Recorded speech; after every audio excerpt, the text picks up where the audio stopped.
Kung merong acknowledgement receipt from Mr. La Chica, tapos merong acknowledgement receipt mula doon po sa mga recipients ng confidential fund, dapat nagkakaroon po ng pagbabangga yung pong mga acknowledgement receipts po ito. Hindi ho ubra na parang bigla na lang kung pagkabigay ng liquidation report, may paghugot nito po acknowledgement receipt. So, I think very important ho na lumabas din po ito sa paglilitis ngayong araw na ito. Again, to recap, I'm sure makukulong sila sa Acosta, pwedeng makulong sila Chica.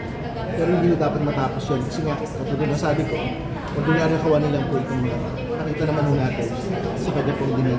Dapat kung makulong kasama ni Vice President Sara Duterte, dapat matanggal on the basis of confidential funds misuse sa ating pong pangalaw. Sir, dun sa mga bagong pangalan na lumabas, may mga pusa, may bela, ano sa election na Nakita naman ho natin talagang linaro po nila yung acknowledgement receipts for confidential funds. Hindi ko hindi nila inasahan na darating po tayo sa araw na ito na meron pong paglilitis patungkol sa mga detalye ng lahat tungkol po sa confidential funds. So, kahit yung pangalan ko, dapat panagutin na ho sila. Talagang linaro ho nila ito.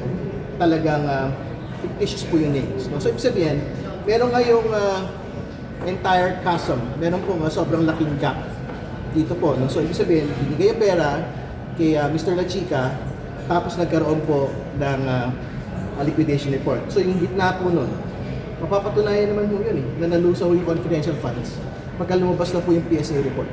Pag lumabas na po yung NBI report. Kasi sasabihin po ng PSA, itong mga pangalan na ito, they don't exist.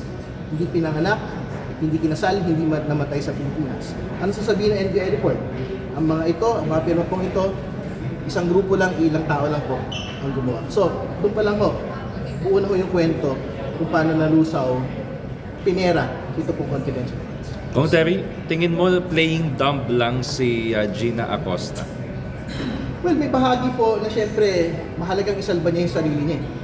Kasi sa dulo-dulo ho, marami na ho siyang inamin ngayong araw na ito. Maraming pagkukulang, maraming lapses, maraming actual na direktang pananagutan po si Ms. Acosta. But again, ang posisyon ko po dito, hindi po pwede ma-ordinaryong kawalay na kukulong. Maraming beses na ho natin nakita, ang Chief of Staff, tauhan lang po, inutusan, yung pong nakulong sa mga pinakamalaking pandarambong po ng pondo ng bayan. Hindi natin dapat payagan ito. Para kay Ms. Acosta, kay Mr. La Chica, dapat kasama si Vice President Sara Duterte. Sir, ano pinag-uusapan pa kung sino yung mga i-present witness? Pero ngayong araw po kasi this morning, paulit-ulit na binabanggit or na sinasabi ni Gina Acosta na nagre-rely lang siya kay Colonel La Chica sa mga documents na pinasa sa kanya. Sa inyong pong posisyon, naniniwala ba kayong kailangan pa ng prosecution na i-present si Colonel La Chica? Well, kasama pa din naman siya sa witness list. So hindi po kami nagsasara sa bagay po na ito. Pero tingin ko mas matibang pa rin po yung NBI tsaka yung po nga PSA department. Kasi ang totoo, kahit wala na si La Chica, di ba kasi malamang isasalba din niya yung sarili niya. Di ba? Ano may sasabihin niyang iba? Sasabihin niya, nagkaroon ng tree planting, nagkaroon po ng Christmas party. Pero ang hindi po magsisinungaling dito, yung po mga third party reports sa NBI at PSA. Ang sasabihin ng NBI, pineke yung mga pirma, pare-pareho yung kurba. Ang sasabihin ng PSA, very grace piatos never existed. So yun pa lang ho, tapos na ho yung kwento. Mabubuo ho natin yung confidential funds na lusaw nung binigay kay Mr. La Chica pagkatapos yung utos ng pangalawang Pangulo na ibigay sa kanya po ito. Other talks po, your reaction naman po rin naman suporta ng UFA sa panawagan ng mga magbabatas para labanan yung foreign malign influence sa West Philippines. Mabigat po talaga yung position po natin dyan. Dapat po hindi payagan.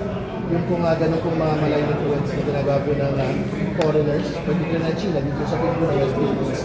Hindi yung pwede na ipagkilit balikan o walang gawin yung mga kababayan po natin at yung Kongreso dito sa bagay po.